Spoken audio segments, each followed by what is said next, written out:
നമസ്കാരം, metro star പ്ലസിലേക്ക് സ്വാഗതം.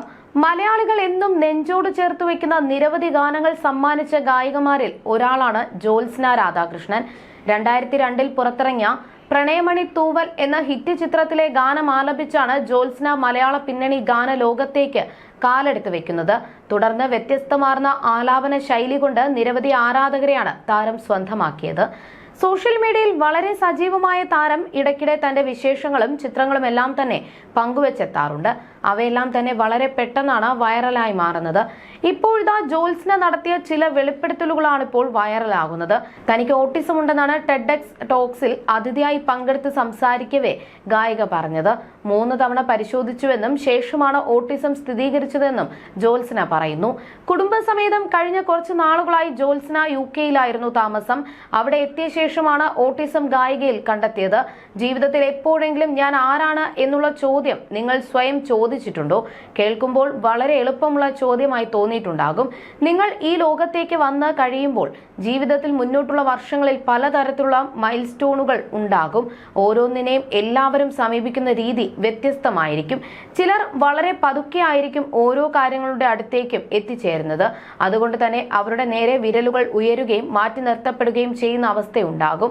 മത്സരം, താരതമ്യപ്പെടുത്തൽ, സമപ്രായക്കാരുടെ ജീവിതവുമായി ബന്ധപ്പെടുത്തിയുള്ള പ്രഷർ എല്ലാം ഉണ്ടാകും. അതുകൊണ്ട് തന്നെ നേട്ടങ്ങൾ ഉണ്ടാക്കാനും മറ്റുള്ളവർക്ക് മുൻപിൽ പലതും തെളിയിച്ചു കാണിച്ചു കൊടുക്കാനുമുള്ള നിങ്ങളുടെ ഓട്ടം ആരംഭിക്കും. ആ ഓട്ടം ഒരു വലിയ മതിലിൽ ഇടിച്ചു നിൽക്കും. Stress, anxiety disorder, clinical depression എന്നിവയിൽ എന്തെങ്കിലുമൊക്കെയാകും ആ മതിൽ. 16 വയസ്സിലാണ് എനിക്ക് പ്രശസ്തി ലഭിക്കുന്നത്. ആ പ്രായത്തിൽ ടീച്ചറാകാനായിരുന്നു എന്റെ ആഗ്രഹം. പക്ഷേ ഒറ്റ രാത്രി കൊണ്ട് ജീവിതം മാറി മറിഞ്ഞു. സംഗീതത്തിലേക്ക് വന്നു. റെക്കോർഡിംഗ്, കോൺസേർട്സ് എല്ലാമായി ജീവിതം. 23 വർഷത്തിലേറെയായി ഞാൻ ഇൻഡസ്ട്രിയിലുണ്ട്. പക്ഷേ ഞാൻ വേണ്ടത്ര നന്നായി ഒന്നും ചെയ്യുന്നില്ലെന്ന പ്രതികരണങ്ങളാണ് വർക്കിംഗ് മദറായ എനിക്ക് കിട്ടിയതിൽ ഏറെയും. ഞാൻ ഇതേക്കുറിച്ച് സംസാരിക്കുമ്പോഴെല്ലാം നീ വളരെ സെൻസിറ്റീവാണ്, ഓവർ തിങ്കിങ് ചെയ്യുകയാണ്, റിലാക്സ് ചെയ്യൂ എന്നുള്ള പ്രതികരണങ്ങളാണ് ലഭിക്കുന്നത്. അങ്ങനെ ജീവിതത്തിന്റെ ഒരു ഘട്ടത്തിൽ എല്ലാത്തിൽ നിന്നും ഓടി രക്ഷപ്പെടണമെന്ന് കരുതിയിരിക്കുമ്പോൾ ഭർത്താവിന് UK-യിൽ ജോലി ലഭിച്ചു. അങ്ങനെ UK-യിലേക്ക് പോവുകയും ചെയ്തു. അവിടെ എത്തിയ ശേഷം തുടക്കത്തിൽ ഒറ്റപ്പെട്ട അവസ്ഥയായിരുന്നു.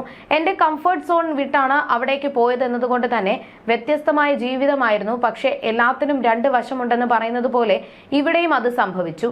അവിടെ ഒരു കോഴ്സിന് ചേർന്നു. ശേഷം എന്നെക്കുറിച്ച് തന്നെ എനിക്ക് ചില ചോദ്യങ്ങളുണ്ടായി.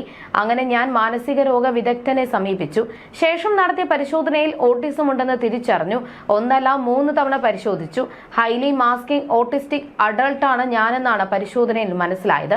ഓട്ടിസം ഉള്ളതുപോലെ തോന്നുന്നില്ലല്ലോ, പിന്നെ എന്താണ് ഇവൾ ഈ പറയുന്നത് എന്ന് നിങ്ങൾ ചിന്തിക്കുന്നുണ്ടാകും. എല്ലാവരും ഒരു രീതിയിൽ അല്ലെങ്കിൽ മറ്റൊരു രീതിയിൽ ഓട്ടിസ്റ്റിക് ആണെന്ന് പറഞ്ഞ് കേൾക്കാറുണ്ട്. എന്നാൽ അങ്ങനെയല്ല. ഒന്നുകിൽ നിങ്ങൾക്ക് ഓട്ടിസം ഉണ്ടായിരിക്കും, അല്ലെങ്കിൽ ഉണ്ടാവില്ല. വ്യത്യസ്തമായ രീതിയിൽ ലോകത്തെ കാണുകയും മനസ്സിലാക്കുകയും ചെയ്യുന്നതിനെയാണ് ഓട്ടിസം എന്ന് പറയുന്നത്. ജീവിതത്തിൽ അതുവരെ ഉണ്ടായിരുന്ന പല ചോദ്യങ്ങൾക്കും ഉത്തരം ലഭിച്ചത് ഓട്ടിസം കണ്ടുപിടിച്ച ശേഷമാണ്. എല്ലാത്തിനോടും വൈകാരികമായി പ്രതികരിച്ചിരുന്നതിന്റെയും എല്ലാം ഉള്ളിലേക്കെടുത്ത് അനുഭവിച്ചുകൊണ്ടിരുന്നതിന്റെയും കാരണവും മനസ്സിലായി. ഓട്ടിസത്തെക്കുറിച്ച് കൂടുതൽ അവബോധം സൃഷ്ടിക്കാനാണ് ഇപ്പോൾ ഞാൻ ഇത് തുറന്നു പറയുന്നത്. മാറ്റം വീടുകളിൽ നിന്നും സ്കൂളിൽ നിന്നും ഉണ്ടാകണം.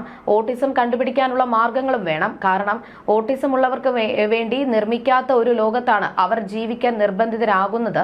അവരുടെ കഷ്ടപ്പാടുകൾ പുറത്തു കാണാൻ കഴിയുന്നില്ലെന്നതും അവസ്ഥ കൂടുതൽ മോശമാക്കുമെന്നും ജ്യോത്സ്ന പറയുന്നു. അതേസമയം വ്യത്യസ്തമായ ഗാനങ്ങളാണ് ജ്യോത്സ്നയുടേതായി പുറത്തു വന്നിട്ടുള്ളത്. ഇതിൽ പലതും ഇന്നും പ്രേക്ഷകരുടെ ഇഷ്ടഗാനങ്ങളാണ്.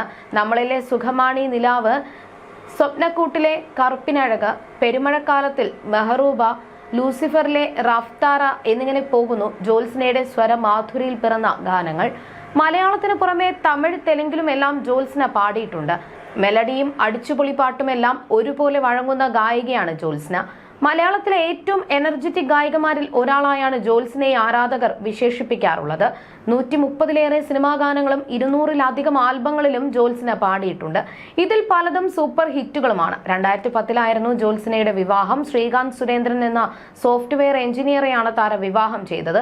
ഒരു മകനാണ് ഇവർക്കുള്ളത്. കുഞ്ഞ് ജനിച്ചതോടെ തന്റെ ജീവിതം മാറിയെന്ന് ജ്യോത്സ്ന ഒരിക്കൽ പറഞ്ഞിരുന്നു. മകന്റെ ജന്മദിനത്തിൽ ഹൃദ്യമായ ഒരു കുറിപ്പ് പങ്കുവെച്ച് ജ്യോത്സ്ന എത്തിയതും ഏറെ വൈറലായിരുന്നു. നീണ്ട നിയന്ത്രണങ്ങൾ മക്കൾക്കൊടുവിലുള്ള മനോഹരമായ പിറന്നാളായിരുന്നു ഇതെന്നും മകൻ കുഞ്ഞായിരുന്നപ്പോൾ മുതലുള്ള ഓരോ ഓർമ്മയിലേക്കും തന്റെ മനസ്സിപ്പോൾ മടങ്ങി ചെല്ലുകയാണെന്നും ജ്യോത്സ്ന കുറിച്ചു. 10-12 വയസ്സുവരെ മാത്രമേ കുട്ടികൾ തങ്ങളുടെ മാതാപിതാക്കളെ നിരുപാധികമായി സ്നേഹിക്കുകയും ജീവിതത്തിലെ ഏറ്റവും മികച്ച വ്യക്തിത്വങ്ങളായി അവരെ കാണുകയും ചെയ്യുകയുള്ളൂ എന്ന് പലരും പറയാറുണ്ട്. ആ പ്രായത്തിനു ശേഷം അവർ തങ്ങളുടെ സ്വന്തം വഴി കണ്ടെത്തുകയും അഭിപ്രായങ്ങൾ പറയുകയും സുഹൃത്തുക്കളെ തിരഞ്ഞെടുക്കുകയും സ്വന്തമായി ഒരു ലോകം സൃഷ്ടിച്ചെടുക്കുകയും ചെയ്യുമെന്നാണ് പൊതുവെ പറയപ്പെടുന്നത്. എന്റെ കുഞ്ഞിന് ഇന്നലെ 8 വയസ്സ് തികഞ്ഞു. കഴിഞ്ഞ കുറച്ചു കാലങ്ങളായി ഏർപ്പെടുത്തിയിരുന്ന കർശന നിയന്ത്രണങ്ങൾ അവസാനിപ്പിച്ചു കൊണ്ടുള്ളതായിരുന്നു ഈ പിറന്നാൾ. എങ്കിലും ഒരു അമ്മ എന്ന നിലയിലുള്ള പല ചിന്തകളും എന്റെ മനസ്സിൽ നിറഞ്ഞു. കുഞ്ഞുങ്ങൾ വേഗം വളരണമെന്നും സ്വതന്ത്രരാകണമെന്നും എല്ലാവരും ആഗ്രഹിക്കാറുണ്ട്. അതുവഴി മാതാപിതാക്കൾക്കും തങ്ങളുടേതായ സമയം കണ്ടെത്താമല്ലോ. എന്നാൽ പിന്നീട് അവരുടെ പഴയ ചിത്രങ്ങൾ കാണുമ്പോൾ ആ പൂർവ്വകാലത്തിലേക്ക് മടങ്ങിച്ചെല്ലാൻ മാതാപിതാക്കൾ ആഗ്രഹിക്കും. കുഞ്ഞുങ്ങളുടെ ആദ്യത്തെ നടത്തം, ആദ്യത്തെ പല്ല്, ആദ്യത്തെ സ്കൂൾ ദിനം തുടങ്ങിയത് അടക്കമുള്ള നല്ല ഓർമ്മ കാലത്തിലേക്ക് നാം അറിയാതെ എത്തിച്ചേരും. ഞാൻ എല്ലാ ദിവസവും എന്റെ മകനിൽ നിന്നും പുതിയ കാര്യങ്ങൾ പഠിച്ചുകൊണ്ടിരിക്കുകയാണ്. അവൻ എന്നെ പലതും പഠിപ്പിക്കുന്നു. ഞാനെല്ലാം തികഞ്ഞ അമ്മയാകേണ്ട ആവശ്യമില്ല. എന്റെ സാന്നിധ്യം മാത്രം അവന്റെ അടുത്ത് ഉണ്ടായാൽ മതിയെന്നാണ് ജ്യോത്സ്ന കുറിച്ചത്. ശിവം എന്നാണ് ജ്യോത്സ്നയുടെ മകന്റെ പേര്. പാട്ട് പാടുന്നത് പോലെ മനോഹരമായി ജ്യോത്സ്നയെ സംസാരിക്കുകയും ചെയ്യും. റിയാലിറ്റി ഷോകളിലൂടെ പാട്ടുകൾ മാത്രമല്ല, ജ്യോത്സ്നയുടെ സംസാരവും പ്രേക്ഷകർ ഇഷ്ടപ്പെട്ടിരുന്നു. ആനീസ് കിച്ചൺ എന്ന ഷോയിൽ മുൻപ് ജ്യോത്സ്ന വന്ന ഒരു പഴയ വീഡിയോയും വൈറലായിരുന്നു. ചിന്നു എന്ന തന്റെ പെറ്റ് നെയിമിനെ കുറിച്ചും ഇഷ്ടപ്പെട്ട നായികമാരെ കുറിച്ചും ജീവിതം മാറ്റിമറിച്ച സംഭവത്തെക്കുറിച്ചും എല്ലാം ജ്യോത്സ്ന സംസാരിക്കുന്നുണ്ട്. ചിന്നു എന്ന വിളിപ്പേര് ചേച്ചിയിട്ടതാണ്. അക്കാലത്ത് ചിന്നുകുട്ടി എന്ന് തുടങ്ങുന്ന ഒരു പാട്ട് വളരെ ഹിറ്റായിരുന്നു. അത് കേട്ട് ഇഷ്ടപ്പെട്ടാണ് ചേച്ചി ആ പേരിട്ടത്. ശരിക്കും ചേച്ചി എന്നെ രക്ഷിച്ചതാണെന്ന് പിന്നീടാണ് എനിക്ക് തോന്നിയിട്ടുള്ളത്. അച്ഛന് എനിക്ക് ചക്കി എന്ന പേരിടാനായിരുന്നു ഇഷ്ടം.